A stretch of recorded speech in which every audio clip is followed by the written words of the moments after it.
중국 경제가 일본식 불황인 디플레이션에 빠졌다 이 말 우리가 계속 들어왔던 말입니다. 그런데 지표를 보니까 심각한 수준이 돼 간다 이런 생각을 저는 해봅니다. 이 지표 한번 보세요. 미국 10년물 국채금리입니다. 2024년 12월 23일에 1.690%까지 떨어졌습니다. 당연히 역대 최저입니다. 그야말로 말입니다. 국채금리 떨어지는 게 바닥이 어딘지 모르겠어요. 바닥이라고 생각했는데 또 떨어져. 바닥이라고 생각했는데 또 떨어져. 결국은 지하 1층만 있는 것이 아니라 지하 2층, 지하 3층, 지하 4층 계속 있다는 뜻인가요? 현재까지는 그렇게 보입니다. 그런데 10년물 국채금리가 많이 빠지는 게 왜 중국의 디플레이션이냐 이렇게 이야기하시는 분들 계실 겁니다. 간단하게 생각하면 이렇게 생각하시면 돼요. 예금한 돈 빼서 안전자산인 채권을 산다. 저축한 돈 빼서 안전자산인 채권을 산다는 이야기입니다. 쉽게 말하면 돈 있는 현금 부자들이 야 이거 안 되겠어. 경기가 너무 나빠. 지금은 안전자산이 최고야. 금도 사고 달러도 사고 채권을 사는데 그중에 채권에 굉장히 많은 사람들이 산다는 거예요. 채권에 대한 수요가 높으면 여러분 채권의 금리는 떨어집니다. 그죠? 수요가 높은데 금리 많이 줄 이유가 없잖아요. 수요가 채권 살 사람이 적으면 금리를 많이 올려주겠지만 채권 살 사람들이 쉽게 말하면 수두룩 삑삑합니다. 그런데 굳이 금리 올려줄 필요가 없잖아요. 그러니까 금리가 계속 내려가는 금리가. 그러면 액면가는 어떻게 될까요? 액면가. 금리가 내려가면 액면가는 올라가거든요. 파는 사람 입장에서 보자고. 채권을 파는 사람 입장에. 아니 금리는 적게 주고 액면가는 높여서 더 받고 싶은 거예요. 실제로 그렇게 이루어지는 겁니다. 그러니까 액면가는 올라가고 금리는 떨어지고. 물론 말입니다. 10년물 국채금리가 떨어진다는 것은 수요에 대한 문제도 있지만 중국의 기준금리가 더 내려갈 거라고 예상을 하기 때문에 또 10년물 국채금리가 떨어지는 것도 있습니다. 두 가지를 동시에 생각을 해야 되긴 합니다. 그러나 요즘 중국의 상황을 보면 전자가 더 가깝다는 거예요. 전자가. 왜냐하면 지금 중국은 기본적으로요.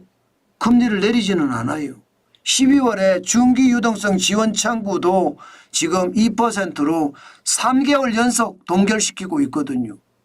금리가 더 내려간다는 전제가 있기는 있습니다. 미국이 보복 관세를 매기면 중국의 화폐 가치를 떨어뜨려야 되기 때문에 기준금리를 많이 내릴 거예요. 분명히 많이 내릴 거예요.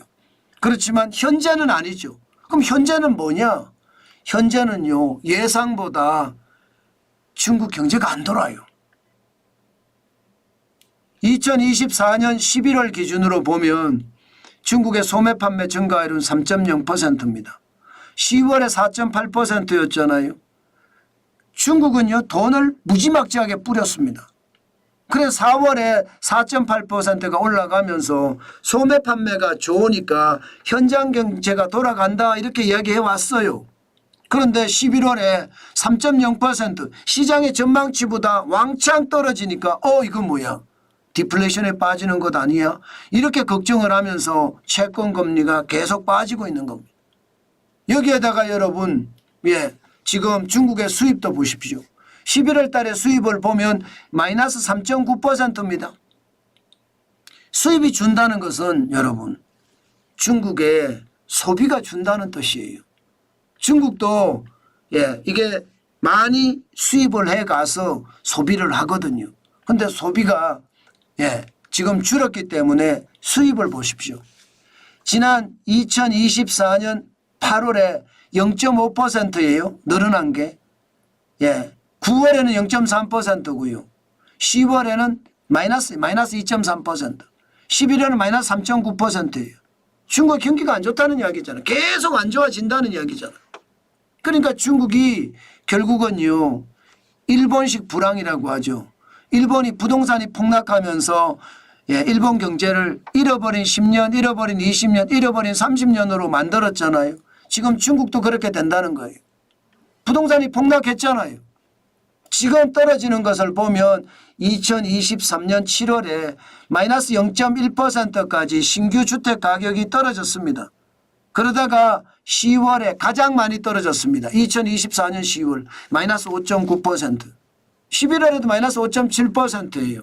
그런데 12월이 어떻게 나올지 궁금하지만 분명히 부동산이 무너져서 이게 소매 판매가 줄어들면서 일본식 불황의 조짐이 보인다 이렇게 이야기합니다. 오죽했으면 여러분 내년에 중국은 3조 위안을 푼다고 해요. 특별국채를 발행을 하겠다는 겁니다. 3조 위안. 그러면 우리 돈으로 따지면 어마어마한 금액이잖아요. 그 돈을 풀어서 경기를 살리겠다. 그렇지만 여러분 한번 꼬꾸라진 심리를 회복하기란 굉장히 어렵습니다.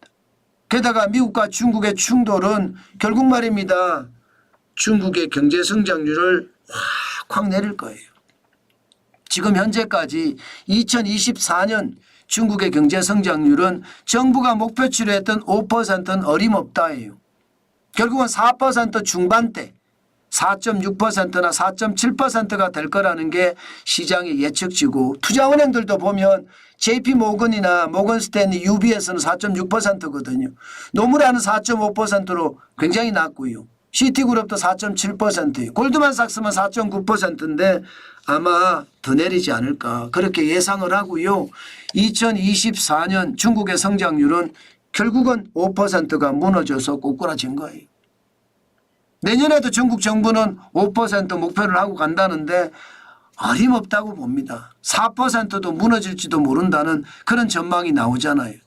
결국 중국은요. 미중 충돌에 의한 갈등과 그것을 해결하지 못해서 중국 경제는 중국몽이 아니라 중국망이 될 수밖에 없는 그런 신호가 계속 터지고 있다. 이런 얘기입니다. 아마 중국에 투자하시는 분들 요즘은요. 굉장히 조심하셔야 될 것 같아요. 이게 함부로 투자했다가 더 큰 위기를 봉착하는 것 저는 당연히 있을 수 있다고 생각합니다. 중국에 대한 투자는 좀 더 기다리면 오히려 중국이 줍줍할 수 있는 기회가 오지 않을까. 그동안 중국은요. 외국인들 거 다 뺏어갔거든요. 그런데 중국 경제가 나빠지니까 공장들이 줄줄이 문을 닫고 있잖아요. 그거 지켜보면서 시장 냉철하게 판단해 보자고요. 그만큼 중국은 잃어버린 10년이 됐든 20년이 됐든 일본식 불황으로 간다면 중국은 굉장히 어려워질 겁니다. 여러분들도 함께 보시면서 시시각각 중국 경제를 따라가는 것 굉장히 중요하다. 우리 경제가 중국으로 수출하는 물량이 많기 때문에 굉장히 중요하게 또 다루고 봐야 된다. 그 말씀 오늘도 강조해서 드립니다.